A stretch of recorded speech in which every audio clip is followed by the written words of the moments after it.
Bapak Ibu sekalian, mohon maaf ada beberapa hal saya perlu langsung klarifikasi, karena sebagai kepala adat di Langgur, penanggung Langgur Raya dan sekaligus penanggung jawab, ada beberapa informasi yang keliru yang kalau tidak diluruskan sekarang ini menjadi keliru terus.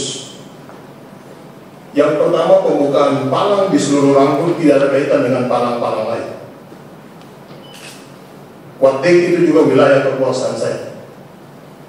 Jadi tidak ada kaitan karena di Watek pasang palang, lalu di Langgur pasang palang. Saya hari itu dan Pak Camat, kita keliling untuk memastikan seluruh wilayah Langgur Raya tidak ada palang. Itu yang pertama. Yang kedua, apa yang dilakukan selama ini termasuk kemarin yang dilakukan di KPU Maluku Negara dan Ibra itu bukan saksi. Ya, kita beda ini, beda pandang. Saksi itu punya ciri-ciri khusus, punya syarat-syarat khusus yang harus dipenuhi untuk disebut sebagai saksi atau tanda larangan adat versi K. Dan versi K beda dengan versi lain di Maluku. Jadi tidak bisa disamakan. Di K seperti ini, di Arus seperti ini, walaupun namanya sama, tapi perlakuan kita beda. Dan syarat untuk disebut sebuah saksi itu ada syaratnya.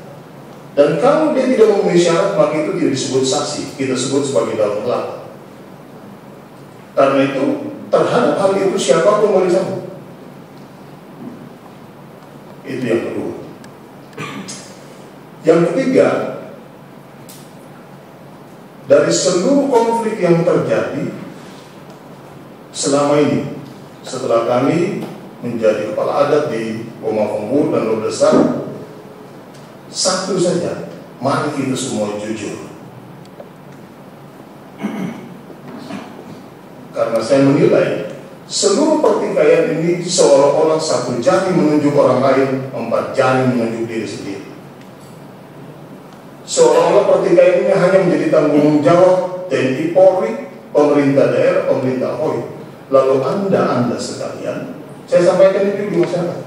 Ketika konflik dan Anda bisa menghentikan itu dengan memastikan orang di rumah Anda tidak keluar rumah, Anda tidak buat apa-apa. Dan kemudian pada saat itu Anda salahkan, ini karena polisi terlambat, ini tentara terlambat, pemerintah daerah terlambat. Bapak Ibu sekalian, saya baru pernah saksikan itu Forkopimda bertahan sampai jam 4 pagi untuk memastikan wilayah kota aman. Di saat yang lainnya semua tidur, bertahan di Lembang sampai jam 4 pagi, itu beberapa hari berturut-turut. Yang lainnya semua tidur.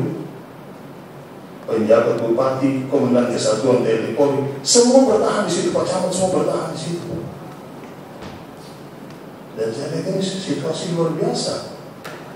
Dan saya harap Bapak-Bapak Komisi 1 tolong saya sampaikan. Pemerintah daerah kita, karena saya pelaku langsung di lapangan.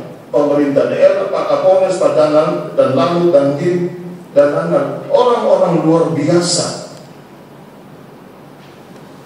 Bahkan terakhir untuk saksi Ibra, bukan saksi, daun kelapa yang dipasang di Ibra, ketika kita ketemu itu hanya atas nama negara, padahal mereka ini, mohon maaf saya harus sampaikan, bukan putra asli sini. Tapi mereka care, peduli dengan kita, sementara kita sendiri tidur. Lalu suka berkomentar di media yang aneh-aneh. Padahal kalau kita semua bisa memainkan peran kita, sesungguhnya Kay ini baik. Bapak Ibu sekalian, di Kay dikenal dengan Fun Ein for, mohon maaf, Marloba Ein for ni Angkor na, Fun Ein for ni Dua na. Satu perahu harus ada nakodanya, dan satu perang harus ada penanggung jawabnya. Dan nyaris penanggung jawab semua konflik di Kay itu cuci tangan, lempar batu, cuci tangan semua. Suka lempar batu, habis itu sembunyi-sembunyi. Kalau main begini sampai kapanpun Kay tidak aman. Karena itu sekaligus juga saya menjawab sebagai penanggung jawab, sekali lagi penanggung jawab adat di Langgur Raya. Maka saya sudah laporkan kepada Pak Bupati, khusus konflik Ohijangko Karena Pemda kita akan tunda sampai selesai pilkada baru diselesaikan. Kenapa? Supaya tangan-tangan kotor ini jangan merasa diri sebagai malaikat. Mereka yang bermain, lalu kita yang cuci, habis itu baru mereka bermain ulang lagi. Lalu kita semua dianggap gagal. Karena itu saya sampaikan Pak Bupati, mohon maaf kalau kemudian pemerintah ada rumah fambur masuk, maka tunggulah selesai pilkada supaya pemain-pemain ini selesai dulu, dong su istirahat, dong su kalah, dong su menang, dong su istirahat, baru kita pikirkan untuk diselesaikan secara tuntas. Walaupun memang langkah-langkah ke sana rekonsiliasi tetap kita lakukan. Pak Ketua dan anggota komisi, saya tidak bisa buka langkah apa yang pemerintah OHOI, pemerintah daerah, kecamatan maupun TNI Polri lakukan. Karena TNI harus tempatnya dalam satu tempat ada 5 orang atau ada 10 orang dengan pikiran dan perasaannya masing-masing. Dalam konteks itulah kenapa kemudian banyak hal tidak pemerintah OHOI buka secara umum, hanya untuk memastikan bahwa langkah kita jangan terbaca. Jangan sampai kita mau buat langkah, begitu buka, kita mau buat kayak begini sudah duluan. Lalu dinilai kita masih mampu, padahal memang ada sebuah desain lain. Itu yang ketiga. Yang keempat, karena ini komisi yang bertanggung jawab keamanan, bisakah kami memintakan kepada Bapak untuk disampaikan kepada Pak Kapolda untuk Polres Maluku Tenggara ada yang namanya cyber crime, divisi cyber crime. Kenapa saya harus sampaikan ini? Karena begitu banyak akun palsu, banyak grup-grup messenger yang pengacu ini pakai grup messenger. Kita misalnya banyak dari kita tidak tahu. Konflik terakhir Kokarina dan Pemda itu baru dibentuk satu grup baru yang namanya grup 3P. Dan itu grup messenger. Dan kita semua tidak bisa terus masuk di grup itu karena grup itu terbatas hanya di lingkungan mereka. Tapi kalau divisi cybercrime ini ada di sini, mudah-mudahan Pak Kapolres bisa, selama ini kerjanya sudah cepat, bisa dibantu dengan ini. Karena informasi yang kami dapat itu hanya ada di Polda. Sementara di pilkada nanti banyak akun palsu yang bermain. Sekarang saya sudah ada akun palsu saling fitnah, saling panas-panasi, lalu akhirnya orang konflik hanya karena akun-akun palsu. Yang kelima, sebenarnya pas juga kami ini DPRD provinsi banyak juga soal di Maluku Tenggara karena orang kurang pekerjaan.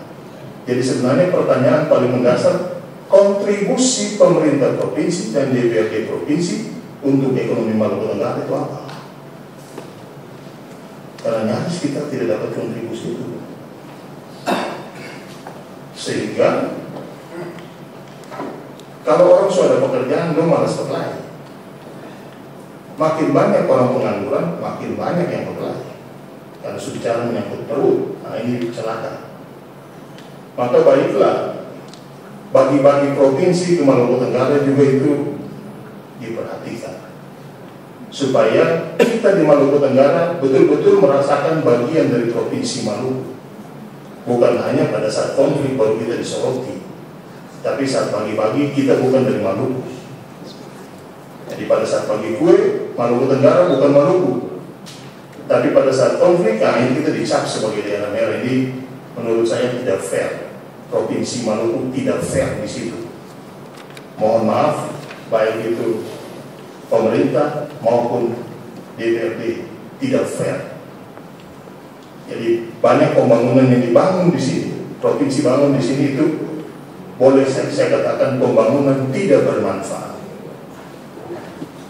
Contoh paling gampang, pembangunan drainase di depan Politeknik Perikanan 2 kali dibangun. Drainase dibangun di tempat yang salah. Anggarannya dari mana? Provinsi.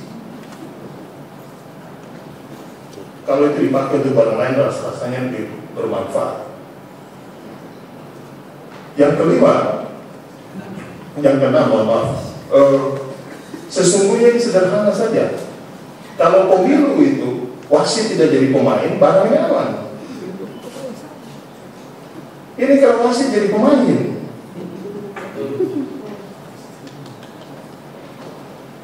Karena wasit jadi pemain, akhirnya orang tidak percaya semua sama wasit. Lalu ada langkah-langkah itu. Karena wasit juga membuka ruang, jadi pemain pikir saya kita bisa kerjasama di wasit, mari kita kerjasama. Hasilnya orang tidak percaya dan ribut-ribut itu. Tapi kalau wasit begitu datang, pemain datang bilang saya, oh saya suara 5, ya 5 saja. Jangan minta kita tambah jadi 6. Tetapi selain wasit yang harus jujur, partai politik juga harus jujur. Karena partai politik itu pemain juga. Yang menentukan sekarang pilkada nanti lebih panas itu ditentukan oleh partai politik, bukan oleh kita. Karena rakyat ini kan kita diadu-adu saja. Makan sing sampai-sampai, ya sudah daripada. Misalnya yang terakhir, konflik terakhir, Bokarina Pemda, itu ada yang dibayar. Saya buka saja ada yang dibayar untuk konflik. Mungkin Pak Ketua belum dapat informasi ini, tapi kita punya informasi tentang mereka dibayar untuk konflik.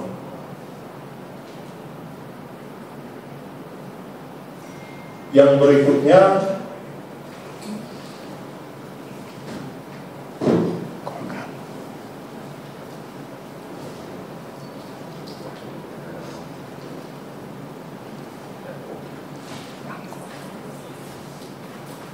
khusus untuk Polres, memang kadang-kadang kita kasihan juga. Jumlah personil sedikit, kantor juga kecil-kecil, dan dana fasilitas juga sedikit. Kantor sewa. Nah ini kalau saya dengar informasi, mudah-mudahan saya keliru, ini kontribusi pemerintah kabupaten ya, untuk masuk di sewa. Coba kalau provinsi bisa masuk, bantu juga mungkin minimal Pak Kapolres bisa tersenyum lah. Ya.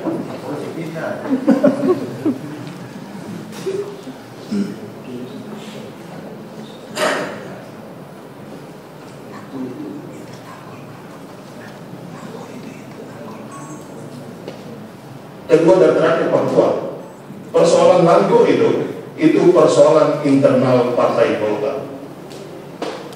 Jadi kalau bapak-bapak dari Komisi 1 ada yang di Golkar, saya minta Golkar tolong tuntaskan ini secara manis. Karena kita terima imbas dari pertarungan internal Golkar yang mengakibatkan kita semua kena dampak. Bukan Langgur saja, seluruh KI terima dampak. Dan mudah-mudahan konflik internal ini diselesaikan secara baik. Karena kita menangkap dia masih berkepanjangan kalau kemudian tidak diselesaikan secara baik. Dan jangan salahkan Langgur, jangan salahkan Pemda, TNI Polri, tapi kita salahkan Golkar. Saya tidak ada kepentingan. Saya kalau ada di Langgur tidak ada kepentingan dengan si A, si B. Saya berkepentingan Langgur tetap stabil, itu saja.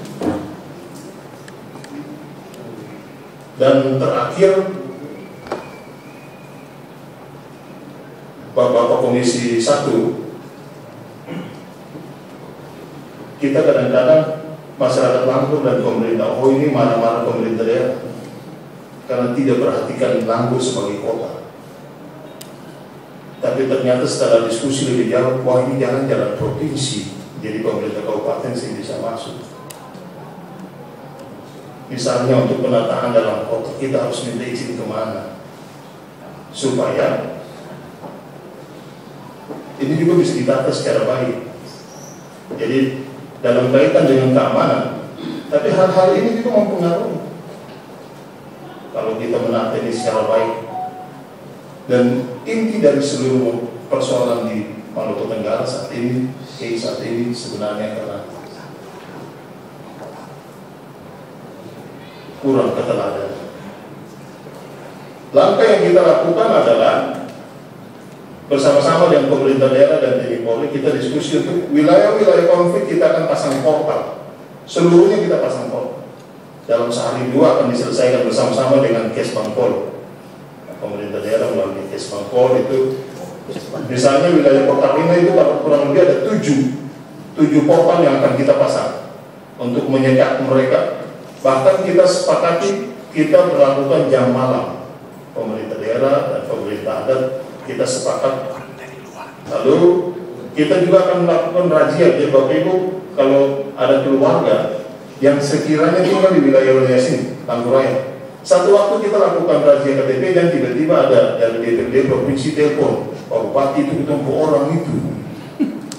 Karena ini kita harus alami.